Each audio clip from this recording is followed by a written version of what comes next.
कन्या लगन में हम मंगल की प्लेसमेंट को लगातार डिस्कस कर रहे हैं। इस वीडियो में अब नवम भाव के लिए विचार करने वाले हैं। नवम भाव में यहाँ अगर देखा जाए तो शुक्र के घर में मंगल स्थित होंगे आपके चार्ट में। यहाँ अब मंगल आपके चार्ट में तीसरे घर के भी स्वामी हैं और आठवें घर के भी स्वामी हैं। निश्चित तौर पे ऐसा मंगल है तो जातक का जो भाग्य है उसको जगाने के लिए जातक स्वयं मेहनत करने में बहुत ही ज़्यादा सक्षम होगा। तो अब आपको भाग्य पर उतना ज़्यादा डिपेंडेंट होने की आवश्यकता नहीं है। हालांकि फिर भी अगर शुक्र मजबूत हो, अगर मंगल अच्छी स्थिति में हो तो निश्चित तौर पे आपका भाग्य वैसे ही साथ देगा। बट इस प्रकार का मंगल आपको देश विदेश में काफ़ी ज़्यादा ख्याति दे सकता है, फेमस बना सकता है आपको, साथ में विदेश यात्रा दे सकता है, हायर स्टडीज़ के प्रति बहुत ज़्यादा डेडिकेशन दे सकता है। इसके अलावा आपको कहीं ना कहीं इनकम के मामले में भी विदेश से ऐसा मंगल फायदे करवा सकता है। अब डिपेंड करेगा कि शुक्र आपके चार्ट में कितना वेल प्लेस्ड है। अगर शुक्र वेल प्लेस्ड होगा तो इस प्रकार का जो मंगल है और भी ज़्यादा भाग्य के मामले में आपके लिए सपोर्ट लाएगा।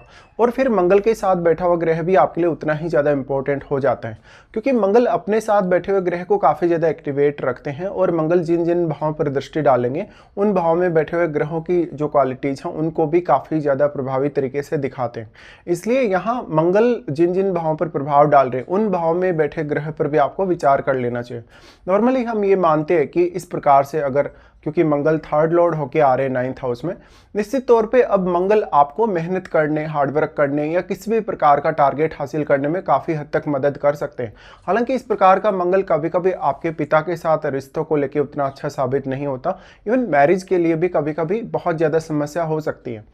अब मंगल के साथ जो भी ग्रह बैठा है वो आपके चार्ट में जिन जिन भावों का स्वामी होगा उन भावों से रिलेटेड फैसले लेना या उन भावों से रिलेटेड आपको कार्य करना आसान होगा। साथ ही साथ उन भावों से रिलेटेड आप अपनी लाइफ में कोई भी रिस्क भी ले सकते हैं।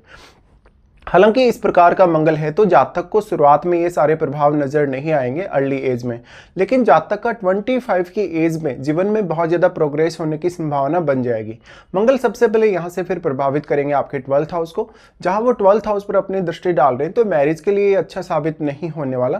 पार्टनर के साथ अक्सर डिस्प्यूट दे सकता है, या फिर ऐसा हो सकता है कि आप रात्रिकालीन समय में भी बहुत ज़्यादा एक्टिव हों अपने करियर या अपने प्रोफेशन को लेके। इस प्रकार का मंगल है तो आपको इवन विदेश में सेटल कर सकता है, विदेश के थ्रू आपका नेम फेम बढ़ा सकता है। इसके अलावा विदेश में अगर आपका जॉब का कोई भी संबंध बनता हो तो इस प्रकार का मंगल और भी आपको सपोर्ट करेगा।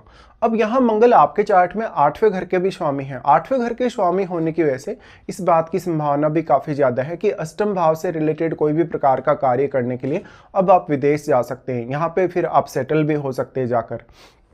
अब आपको देखना होगा शुक्र का संबंध क्या मंगल से बन रहा है या नहीं बन रहा। अगर मान लो शुक्र का संबंध भी मंगल से बन रहा है तो फिर आपको वेल्थ अचीव करने के लिए काफ़ी अच्छी स्थिति होगी, आप काफ़ी ज़्यादा धनवान हो सकते हैं। लेकिन इसमें आपका स्वयं का जो एफर्ट है, खुद का जो मेहनत है, वो सबसे ज़्यादा आपके काम आएगा। अब मंगल अगर शुक्र को प्रभावित कर रहे तो आपके लिए जो लग्जरी की चाहत है वो आपके मन में काफ़ी ज़्यादा बढ़ जाएगी। ऐशो आराम पाने की चाहत काफ़ी ज़्यादा बढ़ जाएगी। इससे कभी कभी मैरिज में असंतुष्टि जरूर नज़र आ सकती है, लेकिन इंडिविजुअली तो ये आपके लिए अच्छा ही है। अब आपका शुक्र जितना अधिक वेल प्लेस्ड होगा उतना ही ज़्यादा आप अपने जीवन में लग्जरी लाइफ के लिए कहीं ना कहीं प्रगति कर पाएंगे, या वो सब आप अचीव कर पाएंगे जो आप वास्तव में जीवन में चाहते हैं। अब आपको ये देखना होगा कि मंगल के साथ यहाँ बैठा हुआ ग्रह किस प्रकार का है और साथ में आपके 12th हाउस में भी क्या कोई ग्रह बैठा है।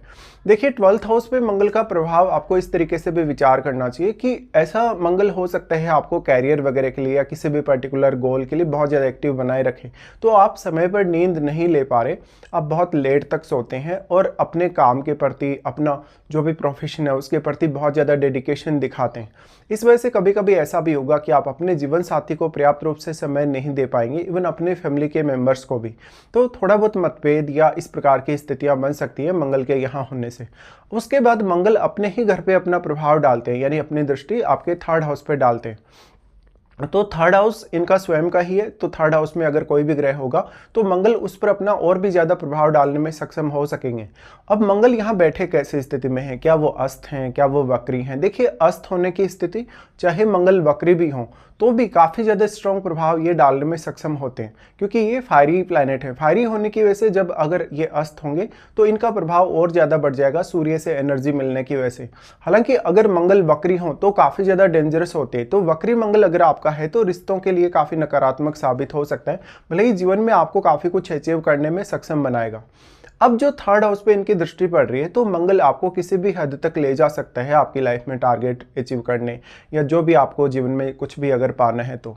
अब थर्ड हाउस में बैठा हुआ ग्रह भी मंगल के प्रभाव की वजह से काफ़ी एक्टिवेट होगा, तो वो ग्रह आपके चार्ट में जिन जिन भावों का स्वामी है, उन भावों के लिए आप अच्छे से फैसले ले पाएंगे। उन भावों के लिए आपको जीवन में हार्डवर्क करना, मेहनत करना आसान होता जाएगा। साथ में उन भावों के लिए जो आपके फैसले होंगे, आप कितना क्विकली वो फैसले लेते हैं, या कितना तेज़ी से विचार करते हैं, या कितना तेज़ी से आप जीवन में निर्णय लेते हैं।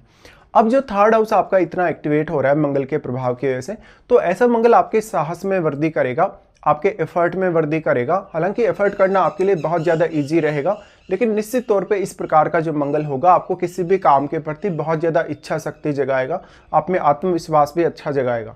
इसलिए वो सारे कार्य जो अब आप अपने थर्ड हाउस के थ्रू पूरा करेंगे, यानी अपने सेल्फ एफर्ट के थ्रू, उनमें आपको मंगल का बेहद सपोर्ट मिलने वाला है। साथ साथ में अगर यहाँ कोई फायरी ग्रह बैठा हुआ आपके थर्ड हाउस में, तो ये आपके लिए और भी ज़्यादा अच्छा साबित होने वाला है।